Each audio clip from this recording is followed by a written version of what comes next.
அனைவருக்கும் வணக்கங்க. இன்றைய வீடியோ பதிவு நீண்ட இடைவேளைக்கு பிறகு போடுறேன். சாரி. அதே மாதிரி இந்த வீடியோ பதிவில் ஒரு சிறப்பான மனிதர், அவரை பற்றி சில சிறப்பான விஷயங்கள்லாம் பற்றி பேசணும்.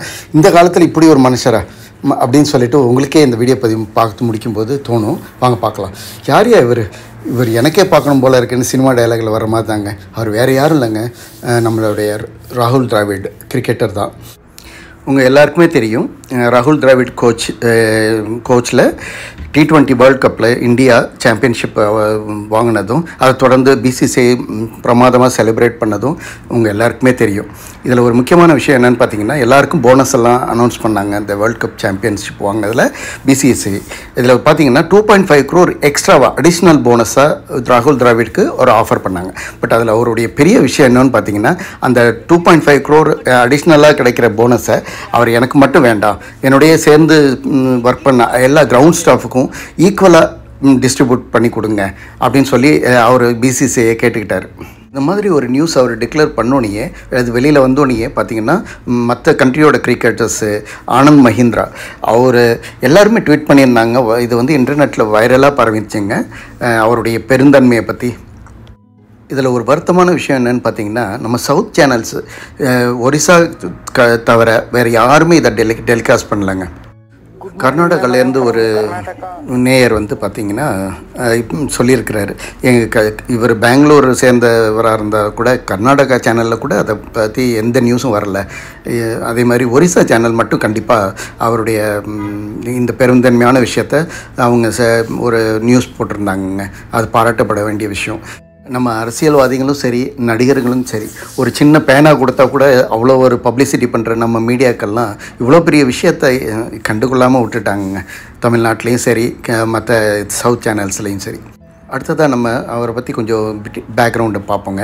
அவர் கிரிக்கெட்டராக, பேட்ஸ்மேனாக அவருடைய கேரியரை ஸ்டார்ட் பண்ணி நிறைய ரெக்கார்ட்ஸ் எல்லாம் பண்ணதெல்லாம் தெரியுங்க. அதே மாதிரி மிடில் ஆர்டரில் நைட் வாட்ச்மேன், அதாவது வால் மாதிரி நின்று கஷ்டமான காலங்கள்லாம் அவர் வந்து நம்மளுடைய டீமை வந்து பெருமையை காப்பாற்றிருக்கிறாருங்க.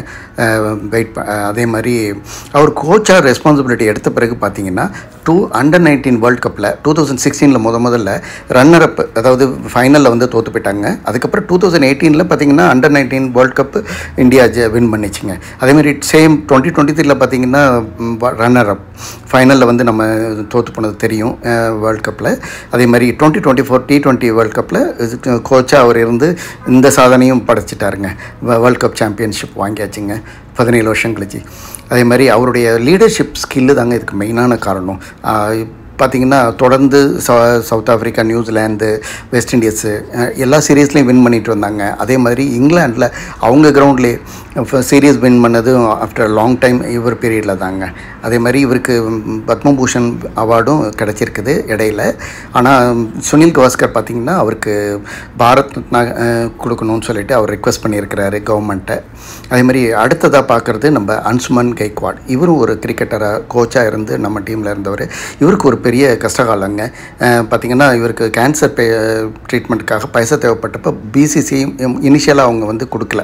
பார்த்திங்கன்னா டிராவிட் மாதிரியே கபில் தேவும் அவருடைய பென்ஷன் அமௌண்ட்டை நான் கொடுக்குறேன்னு சொல்லி ஆஃபர் பண்ணி கேட்டுக்கிட்ட பிறகு பார்த்திங்கன்னா ஃபைனலாக BCCI 1 crore இப்போ வந்து டிக்ளேர் பண்ணிட்டாங்கங்க அவருக்கு கேன்சர் ட்ரீட்மெண்ட்காக.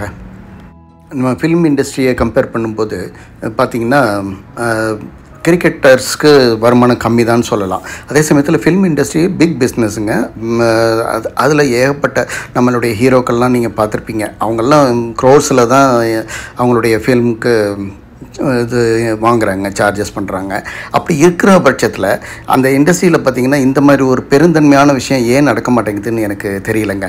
நிறைய விழாக்கள்லாம் கொண்டாடுவாங்க, எல்லாம் பண்ணுவாங்க.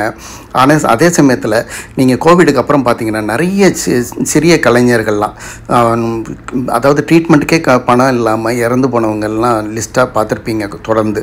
அதில் ஒரு வருத்தமான விஷயம், ஏன் இவ்வளோ பெரிய கோடிக்கணக்காக சம்பாதிக்கிற ஹீரோக்கள்லாம் ஏன் ஒரு சின்ன சப்போர்ட் பண்ணக்கூடாது? நடிகர் சங்கங்கள், அதே மாதிரி மற்ற சங்கங்கள்லாம் ஏன் அவங்களுக்கு ஒரு மனித நேயத்தை காட்டலை? இதுதாங்க ஒரு வருத்தமான ஒரு விஷயம். அவங்க இந்த வீடியோ பதிவை பார்க்கும்போதாவது கண்டிப்பாக யாராவது அதை அந்த மாதிரி ஒரு ஐடியாவை கொண்டு வரணுன்றதாங்க இந்த வீடியோவோட நோக்கம். வாங்கங்க. இந்த வீடியோ பதிவு உங்களுக்கு பிடிச்சிருக்குன்னு நம்புகிறேன். பிடிச்சிருந்தால் லைக் பண்ணுங்கள், ஷேர் பண்ணுங்கள், மறக்காமல் சப்ஸ்கிரைப் பண்ணுங்கள். Thank you so much. நன்றி, வணக்கம். Once again thank you so much.